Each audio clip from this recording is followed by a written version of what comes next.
Is this the verse, of course, we sing? Why are we learning this suddenly? Because it's Kislev. And we're going to Yud-Tes Kislev. And this is a serious situation here. By Chassidim, this is basically called Chag HaChagim, the holiday of all holidays, Rosh Hashanah for Chassidus. As it were, in other words, if it wasn't for Chassidus, we wouldn't really have a deep connection to the inner meaning of all the underlying holidays, and basically our whole lives is colored by this day, even till today, and it's not a joke. It's really like the source of our life. Basically the fact that there is such a thing as Chassidus and that we have access to it. Where would we be without it? I can tell you right now, I certainly wouldn't be sitting in this chair. Probably none of us would be. So the point is that, what's that? You don't even have a chair. Imagine that. So the point is that this is really the day, Hanukkah's coming, this is coming, everything, Pesach's coming, Rosh Hashanah's coming, okay, it's all good.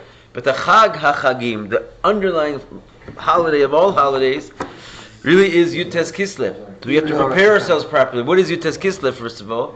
Not everybody knows. It's the day that the Alter Rebbe was released from the great libel and imprisonment that ensued after that from his other brothers, the Jewish what we call the Misnagdim, that they had him arrested on trumped up charges. And really, as we know, that the arrest was a spiritual detainment from his trying to push the envelope and spread Chassidus before its time and bring out a new teaching that was not sort of meant necessarily to be brought out, and so he was stopped from above and therefore he was stopped from below. So the release of his body, physical body, from imprisonment below was really nothing other than the nullification of the gezerah, of the decree, that Chassidus could not be brought into this world. So when he came out, it wasn't just like a private holiday for a regular person. It was the release of Chassidus into this world as a stamp of approval from on high. That's what this day is. Okay, that being said, today? No. Yud-Tes Kislev, the 19th of this month, which basically colors the whole month. We call this whole month the month of the redemption because of this day. And you'll see, like, you haven't been to a Fabrengen until you've been to a Yud-Tes Kislev Fabrengen, basically. Not even anything like it. It's like all the lights come out as the most important day of the year. That's how Chassidim hold by this day. It's Rosh Hashanah for Chassidus. Even makes Arut Sheva news. It even makes Arut Sheva news. Well, wait till it makes mamish the New York Times. Not because it's such a good newspaper on the country, because it's a horrible newspaper. But wait till it makes the New York Times. Anyway, so one more thing I want to say about this particular mimer before we go on is that this is a mimer from Tafshin Chaf Vav, as you see on the top. What's significant about this particular year and this particular date of that year? You may have heard of the kuntras called Inyanu Shel Toras HaChasidus. Anyone heard of that? We have it here, and it's a special thing that's been like widely distributed and widely printed. It's the Rabbi wrote a special pamphlet called "What is Toras HaChasidus?" Inyanu Shel Toras HaChasidus, and it kind of got fame, amongst these English translations. Like if you want people want to know what's Chassidus, So this is what Chassidus is, and it really is like a fundamental description of the whole Toras HaChasidus. It's there that we find the breakdown that the Torah is broken down into 5 parts, which is basically Mikra, the Chumash, Mishnah, Gemara, Kabbalah, and Chassidus. Placing Chassidus at the level of the Yechida, of the 5 levels of the soul, and distributing the Torah on all 5 of these levels, and putting Chassidus at the Yechida. Basically, it's the highest of all Torah. It's beyond the Chumash, beyond Kabbalah, which are pretty dicey, provocative words. Actually, I said it at a drasha one time, but it actually happened. And the guy it happened to is actually staying in Ascent right now. Rabbi Silverstein, very distinguished shliach. He brought a group of people here to the yeshiva like 5 years ago. Oh, I remember that. And I started teaching them this inyan from Torah Chassidus, in Yonush Torah Chassidus from the Rebbe, and I started telling them that Chassidus is the yechid of the Torah, it's higher than Kabbalah, and like basically I broke the kelim over there. They could not handle the fact that this was higher than Kabbalah. Like, what are you talking about? This is sort of some modern invention, some rabbis in Europe. They didn't like that. So he took his guys and left. have to Hey, go one make. of those guys is now hanging on 770 all the time. Okay, we did pretty good then. He didn't take them so fast. They stayed for a few weeks. I felt the backlash yesterday. Did you get the backlash? A little bit, yeah. Okay. I was Anyway, yeah. we'll talk about that not on record.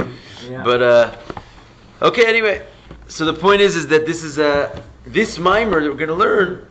This mimer that we're going to learn is the mimer that was said at that very same Fabrengen where the Rebbe said that Sicha in Yonah Shel Torah Chassidus. And in fact, if you'll read that Sicha, that in Yonah Shel Torah Chassidus is basically a Sicha that the Rebbe said after this mimer on Yutes Kislev in this year. And the truth is, it's very complicated, and it starts talking about very high Kabbalistic things, and you can't understand it really unless you've learned this mimer. This mimer was meant to be learned. It was said before, and it was meant to be learned in conjunction with it. So it doesn't seem like you guys have really tapped into that Sikha yet, but we have it here. It's definitely worth your while anyway, everyone, to try and read that. It's called Inyano Shel Torah Chassidus. But anyway, this mimer will be maybe read it after we read this mimer, because it's a good preparation for that. All the topics that are contained there are in here. Okay, so with that being said, we'll go on. So it says, Pada b'shalom nafshi. This is a verse from Tehillim where it says that my soul was redeemed in peace. Mikrav li, a krav is a war, from the war against me. Ki berabim hayu imadi. This is, of course, the first words of the song we sang last night, and the song we'll be singing the whole month, which is a song that we're going to see in a second was being said by the Alter Rebbe when he was released, and it's all about being released, and basically it's sort of the theme song of the whole Torah Chassidus, if you will. This is a very, very important verse that all the Rebbes basically have tried to say that all of Torah Chassidus is sitting inside of these few words. It's like the theme of everything that we do.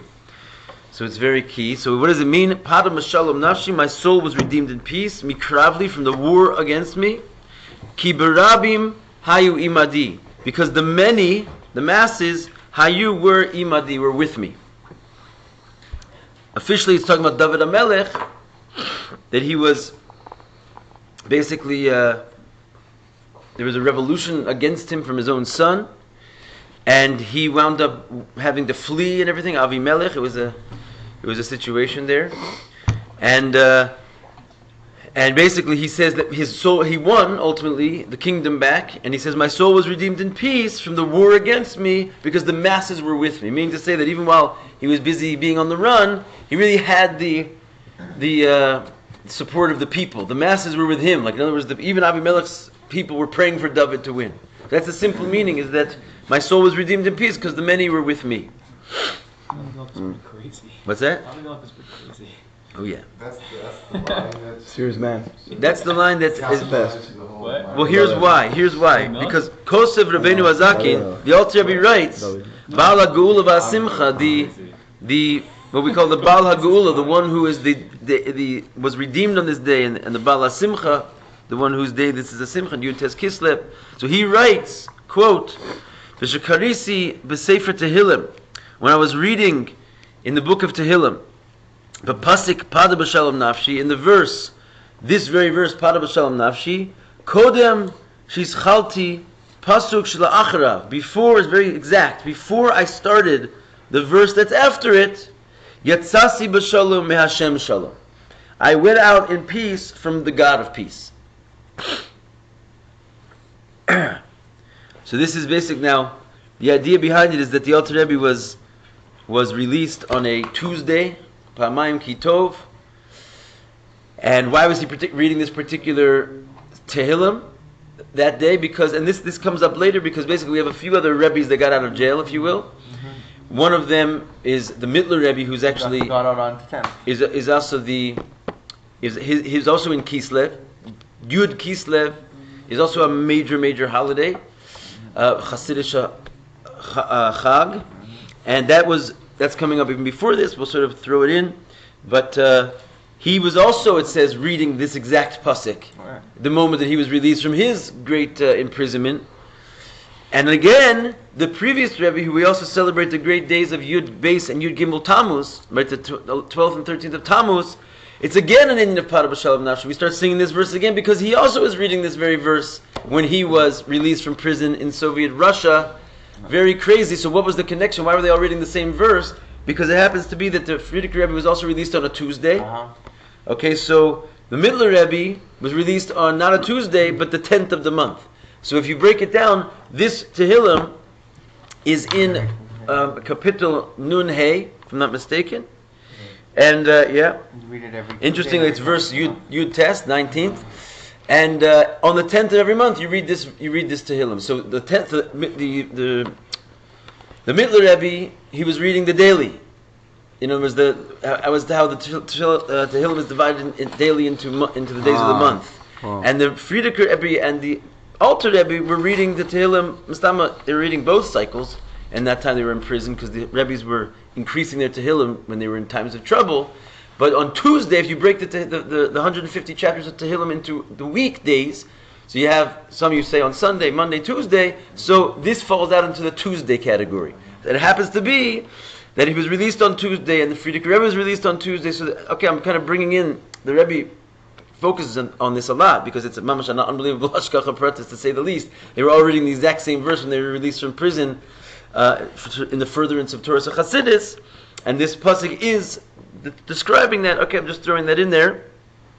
Am I losing you? No. What's this word, kishakarti? Kishakarisi, when I was reading. Oh wait, the Frierdiker Rebbe on Yud Beis Tammuz, was that also Tuesday? That's what I just said. Yeah, we just said that. Yeah. It was also Tuesday. And it was also the same. He was also in the same verse. It's wild. Anyway, the Rebbe brings that he was on the same verse. Okay. So anyway, going on. So the Alter Rebbe states that he was reading this verse, and before he got to the next one, he went out in peace from the God of peace. Move on, mizeh.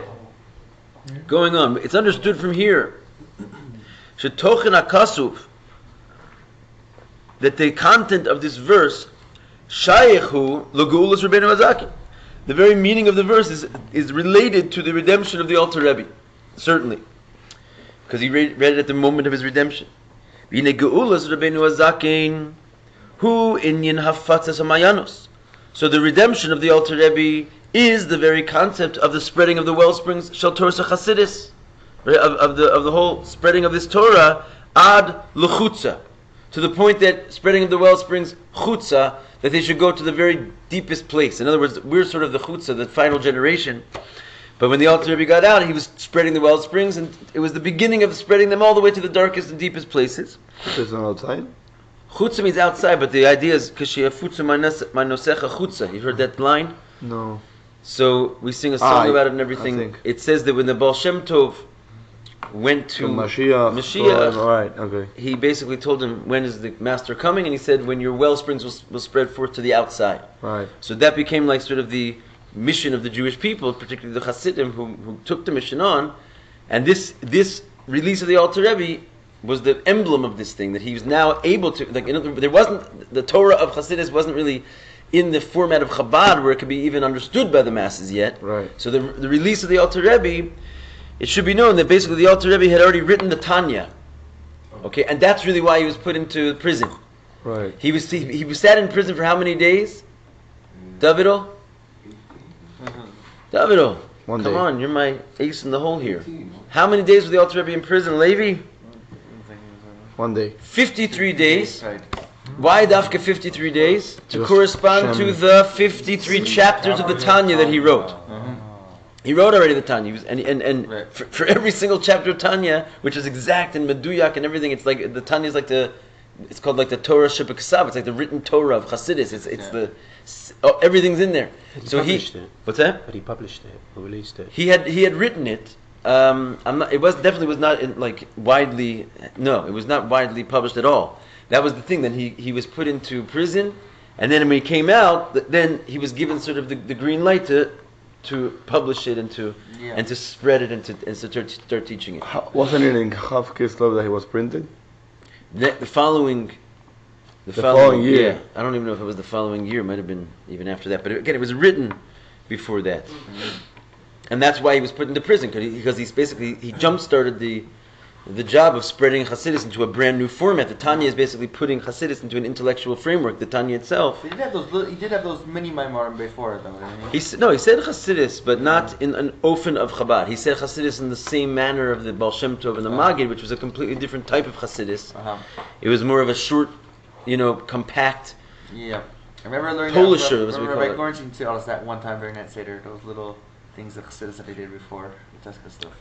Yeah, for sure. No, I mean it's treasures. Yeah. But I'm just saying it's not Chassidut expounded. In other words, there's many things that you just don't know from reading any of that. Okay, so point is that his geula is clearly connected with the Alter Rebbe. Excuse me, the pasuk is clearly connected with the geula of the Alter Rebbe, and the geula of the Alter Rebbe is the spreading of the well springs of Chassidus ad lechutza, to the point that it should go all the way to the outside world, to the darkest place. V'kiyadua, it's known asher sibas hakitrog v'hamaiser lamata, that the cause of the kitrog is a accusation, and hamaiser, and the imprisonment lamata, down below. It came. Why was he imprisoned down below in this physical world? It came from the shakla v'tarya. What's shakla v'tarya? Argument. Yeah, the back and forth argument. Lamaila, up above, al derech hafatzas razei Torah, regarding the spreading of the secrets of Torah be'isgalye, in a revealed way. Va'ad sheyagia lekol echad ve'echad, to the point that it should reach every single person. In other words, that's what the Alter Rebbe did. The Alter Rebbe put the great mysteries of the Torah into an intellectual framework that you could sit there and sort of study God, and you could know God in a new way that never been existed before. And he brought it out, and he made the Tanya, he even wrote it. So then suddenly he was put in the slammer. Because why was he in jail? Because there was a discussion. You can't do that without getting clearance. So there was discussion above whether or not it was permissible to teach this Torah, the secrets of the Torah, to the point that it could be understood by everybody. Wow. The whole idea of the difference between the Torah that existed before that, even the Alter Rebbe's short Maimarim that David just mentioned, and all the Torah of the Maggid, and all the Torah of the Baal Shem Tov, they also were teaching it. But the main difference is that it was basically said in such a format that if you weren't basically a tzaddik or a rebbe on some kind of a high level, it really was not accessible to you. The Maggid had many students, but they were all people that later would be called rebbes and tzaddikim by huge masses of people. And they had the knowledge. And that was sort of the plan, is that they would have the knowledge and their followers would just follow them. In other words, they would sort of leak out some of the pertinent knowledge, and they would definitely inspire their Hasidim by themselves knowing it and being equipped with all this great wisdom, but to give it over to the Hasidim was never a part of their plan. That they should be the Rebbe, and the Chassid just should follow him because he's the Rebbe, but there shouldn't be sort of this bridging of the gap, that the information that the Rebbe has his hands on is also in the hands of the Hasidim. It was sort of like an elitism, not in the sense that it was done to hurt people, but it was just it was considered that this information was not shaykh for the average man. So comes the Alter Rebbe and he put all the secrets into a book that was shaykh for the average man to read, and this threw him. He was immediately put in prison. The instant that he did that, he finished the book. He was put in prison because they said, "What are you doing? This has not been cleared from above." What is the word? Shakla V'tarya. Which one? Shakla V'tarya. It's basically I guess it's Aramaic, which means to go. It means going back and forth of an argument. Like when we sit here and do it in the Gemara, argue back and forth about Rabbi Akiva and the Chachamim, it's called Shakla V'tarya. Nice. Okay. This is what Should I go with That was later. That was Rabbi Shmuel Munkis. No, I mean that was also, maybe you could say, a Shakla V'tarya. Well, here we're talking about the Shakla V'tarya of the angels, of the heavenly hosts. They were in the midst of an argument. Is Panemius Torah allowed to be revealed to the world the way that he's doing it? That it should be revealed to every single human being that wants it. So that was the conversation that was going on above, and that's why suddenly he was stopped. What was controversial about the Tanya? The fact that, first of all, the whole idea of teaching Kabbalah in general and secrets of the Torah was controversial. Mm-hmm. And if you remember, maybe now's a good time to just throw this story in there. There was already a great kitrog, a great accusation against the Alter Rebbe's teacher, the Maggid of Mezrich. He also sort of brought it to a level where he wanted to spread Chassidus more and start to bring it out more, even than the Baal Shem Tov did. And his life was basically put in danger. There was a certain Chassid of the Baal Shem Tov, Reb Pinchas, and he saw that the Maggid of Mezrich was spreading Chassidus to the point that a certain parchment that had Chassidus written on it fell on the floor and rolled into a not clean place. And Reb Pinchas saw this, and with his thoughts, basically, he created like an accusation against the Rebbe, the Maggid, because look what you're doing. You're spreading so much Chassidus that physically it's falling on the floor, and materially and then spiritually, it's so to speak being thrown into on the floor into places where it's not fit. In other words, you're giving it to people that are not fit to have it. You with me? Mm-hmm. This is the Maggid.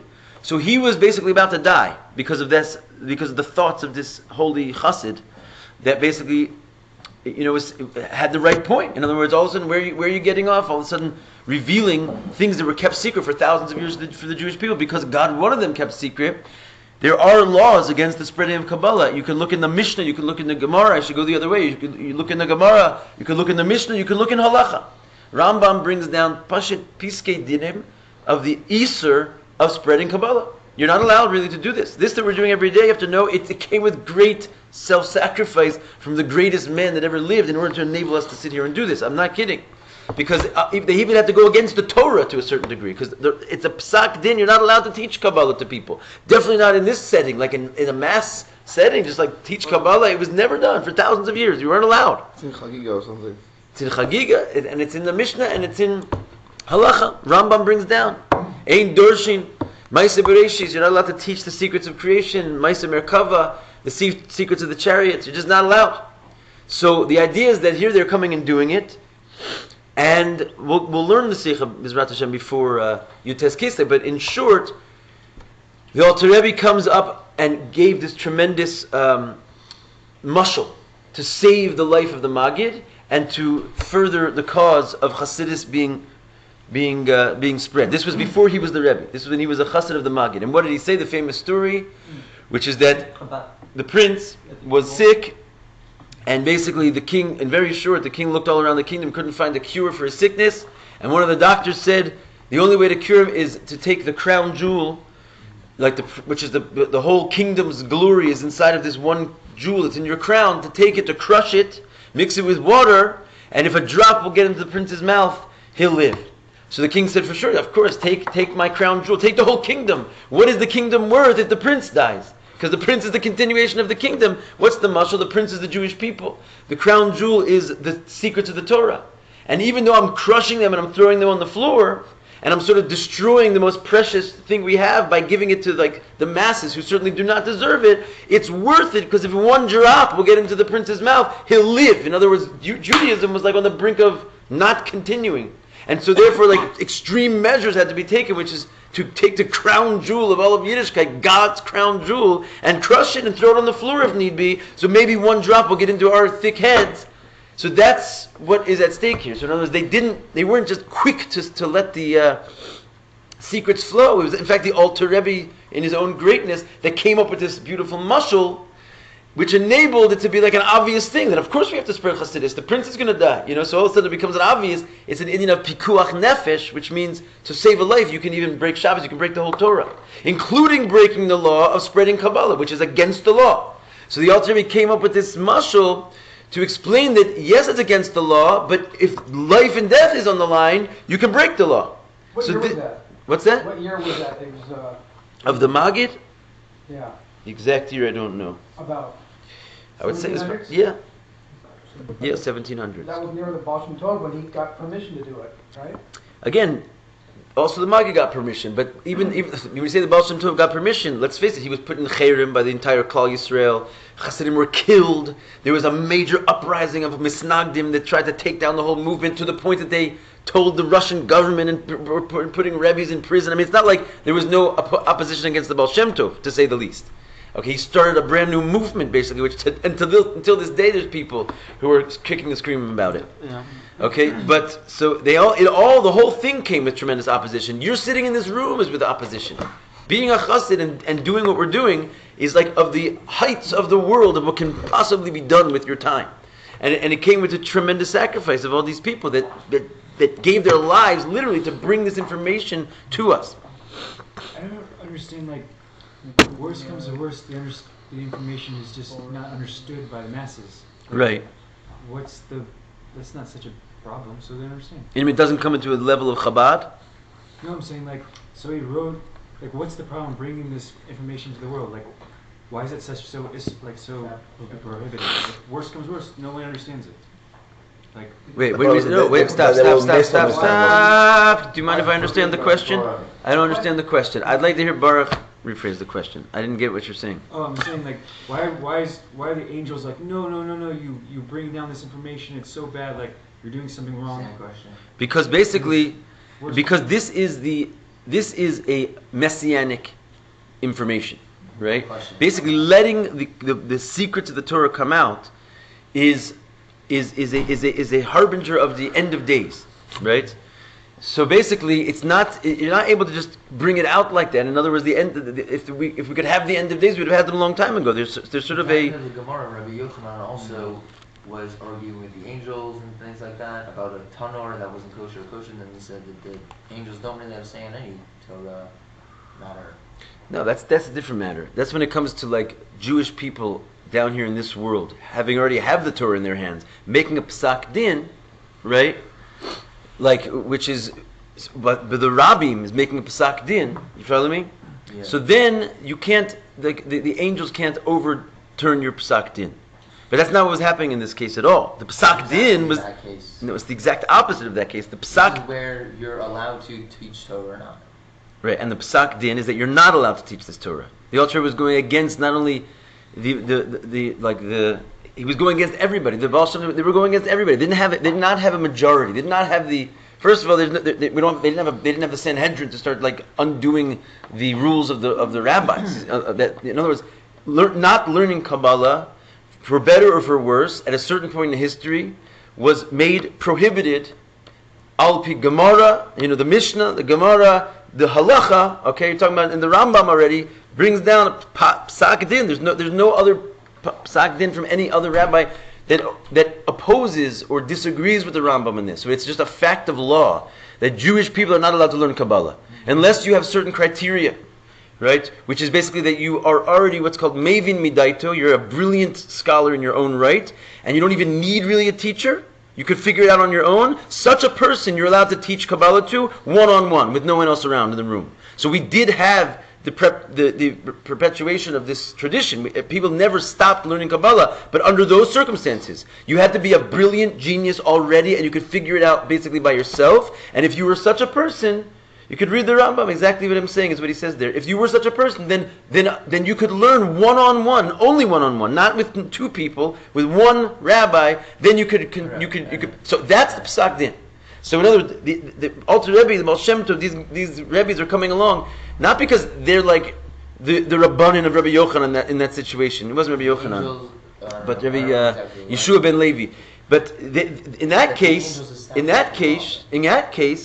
you had the majority of rabbis trying to say that it was, let's say, kosher or not kosher. Okay, Rabbi Yeshua ben Levi was a das yachid. He was an individual who was trying to go against the ruling of the Pesach Din, and he was calling on the angels to help him, to go against the Torah of man down in this world. And they said, no, you can't go against the Pesach Din. So this is the exact opposite of that case. The Rebbeim were going against the Pesach Din. The Chassidim were going against the official established ruling. So they didn't have any rights to do this al pi Torah, so to speak, until the Alter Rebbe brings about this claim that it's pikuach nefesh. That was his claim. His pikuach nefesh means to save a life, you can do anything. You can even break the... And his claim was that if we don't reveal this information, Yiddishkeit will not continue. So don't tell me you have a Shulchan Aruch there that says this, that, and the other thing. Well, I'm sure, it's not similar at all. What you're trying to say is that the angels don't have anything to say about the matter, is only in a particular case when we already have an official psak din on earth, and the angels can't undo it, right? This is not what's going on in this case at all. Here, the angels were trying to maintain the Pesach Din that was already found on earth. They were trying to say, no, you Jews have a Pesach Din to not learn Kabbalah. Who's this guy coming along saying the opposite? It's not at all a similar case. My question, why was that Pesach Din there at all? In the first place? Yeah. Okay, so that's already a good question. In other words, I guess put it like this. Let's reveal nuclear energy to a bunch of people. In other words, let's Einstein himself, God bless him, he brought down the Manhattan Project. He's like, yeah, we're going to win this war, but we're also going to end the world. And that's what, all this stuff came about, all this technology and modern science, we've said many times. It is a direct result of the opening of Chassidus to the world. The fact that we could look into the inner being of the Torah. What is it called? Penimius HaTorah, that you look inside. So that enabled us to look inside the world, literally chemistry, physics, biology, and atomic, it all came as a result of revealing these teachings. So you tell me, was that a good idea to reveal nuclear energy to humankind or not? Well, it's definitely something we have to discuss, right, before we just let that out, because that's what this is. It's like, it's an atom bomb in the hands of man. And they knew that from the beginning of time. So they said, we'll hold it. You guys just do what you got to do down there. You don't need this right now. This is not helping you. That's what I say. It could be dangerous. That was the idea. It holds certain dangers. On the other hand, it holds certain keys to world peace and to our survival and to like a new vision of the future. So at a certain time, it was demanded from the Rabbi. We need it now, and they were granted. We shouldn't take it for granted. But that's okay. So that's the idea. Why it was kept secret. That was your question. Yeah. Okay, what's the big holdup? So it had certain dangers. It said if people would have been learning it, they would have done bad things with it. It would have had a bad effect on people. Like we find that it says 4 people went into the Pardes. These were the greatest Jewish sages. Talmidei Chachamim. 3 of them didn't make it out. We had Shabtai Tzvi.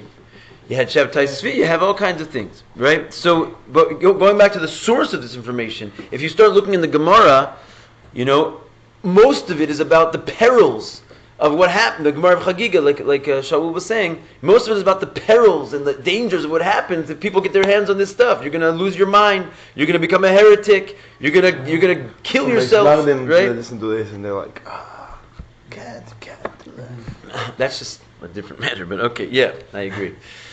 You can become misnagid. It's the worst. Okay, anyway. So the point is, okay, is everyone on the same page here? Any unresolved issues at this matter? This time? Good. Okay. L'chaim. Okay. So anyway, we got into this because of this discussion about the breakthrough, in other words, that the Maggid made, and then the Alter Rebbe is making here. So going on, why should these teachings be brought? The question was, the secrets of the Torah should be brought ad sheyagi l'kol echad ve'echad, until it reached every single person. This was particularly what the Alter Rebbe did to it. It was his unique version of why there had to be a new kitrog, a new accusation, because he brought into a version called Chabad, which was the secret of the Torah, not just being studied by like sort of the Maggid's disciples, but by any old guy who come along. He can wrap his mind around the way that the Alter Rebbe put it into certain letters and made it understandable. Now, going on. Kasher haya hapsak din lamayla.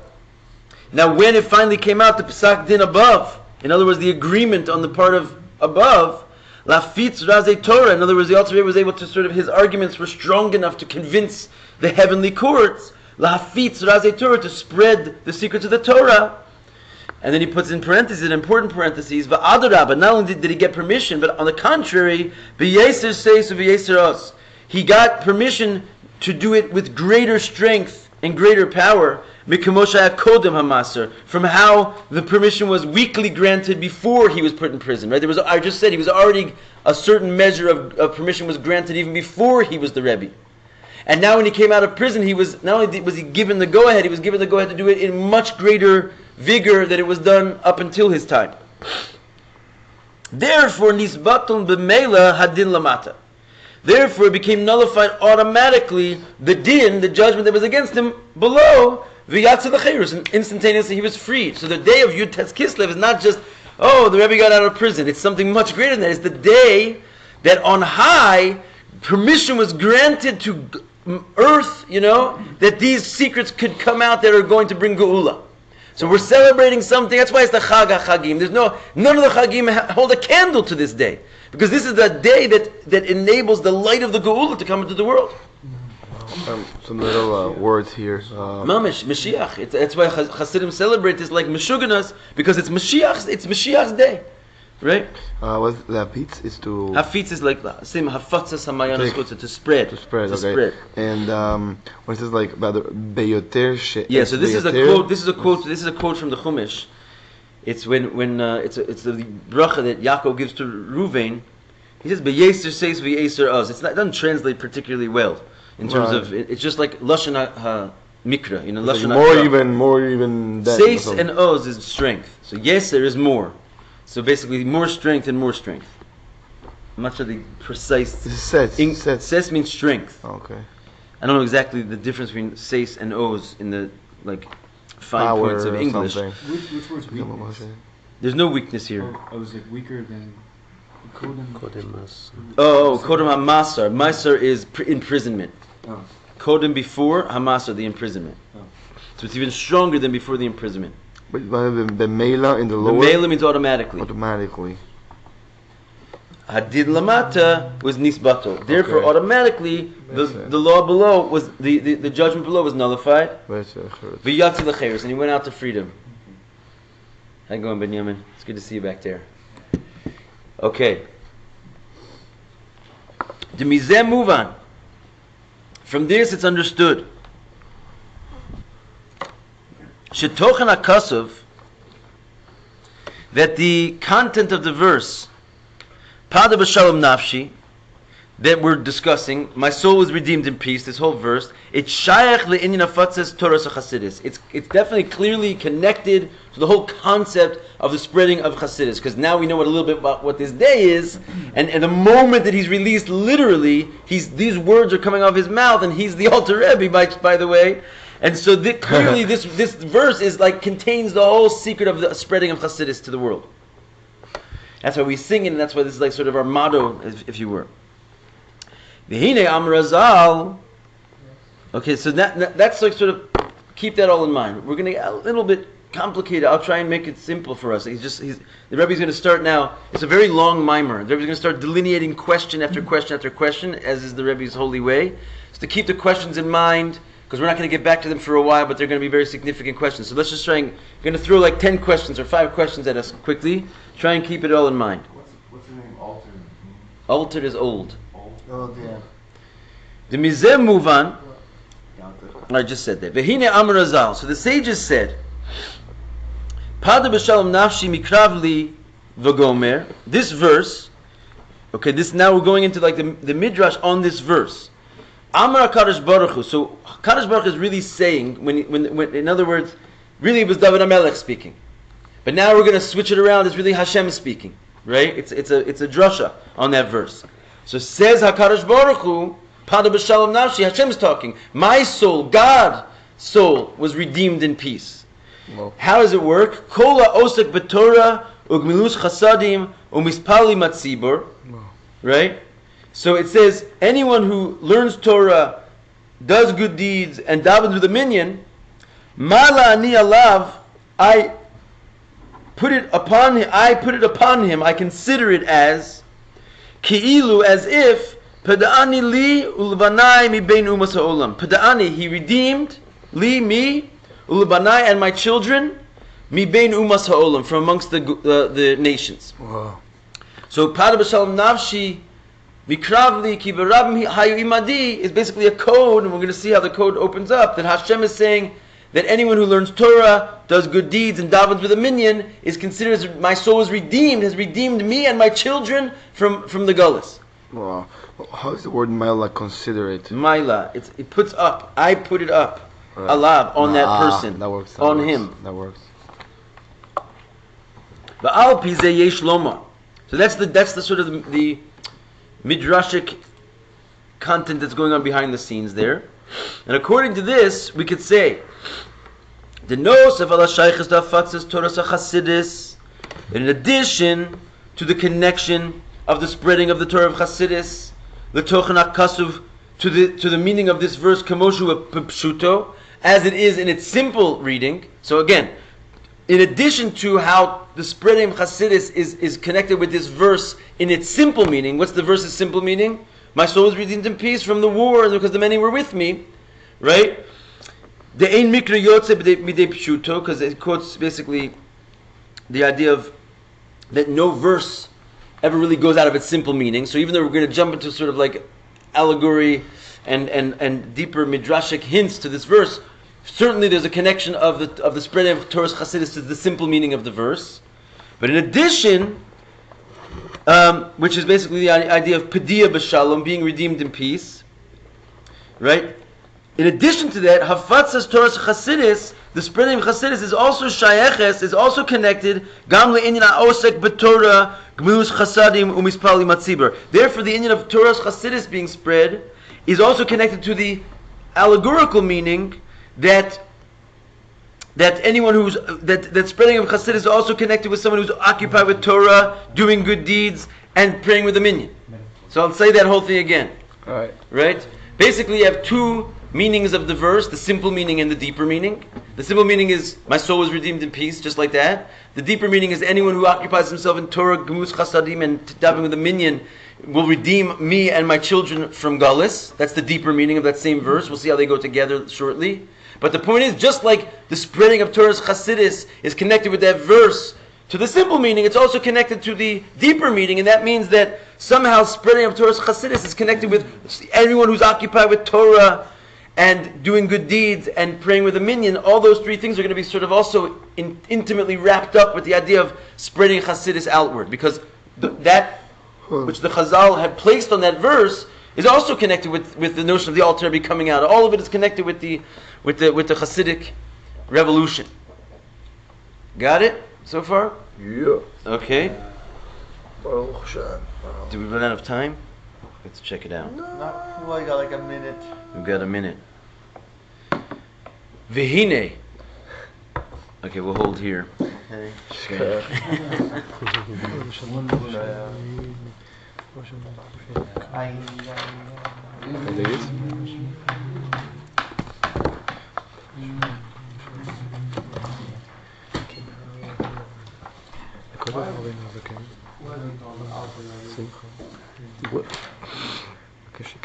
Because he was the first Rebbe of Chabad. All the Rabbi, there was no Rabbi. How does that verse? Is that the question? How does that verse indicate those three activities? That's not the question. We're going to answer that question because he's basically going to explain how they learned those three things out of that verse. But the main point he's trying to make is that verse plus its inner meaning are both sort of expressions of the spreading of Chassidus. Because the verse in general represents the spreading of Chassidus, so also its inner meaning has to be understood in that context. But yes, we're gonna go into the drush of how the Gemara learned out those three things from that verse in the next chapter. What is the difference when they write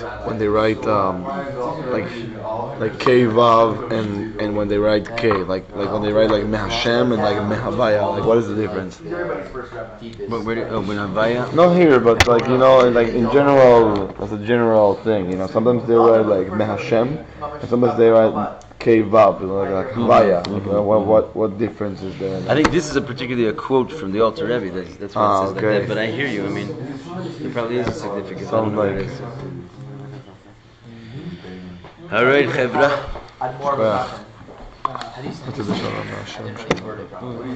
הוא מזה שתוכן הכתוב שייך לגאולה רבינו הזקן.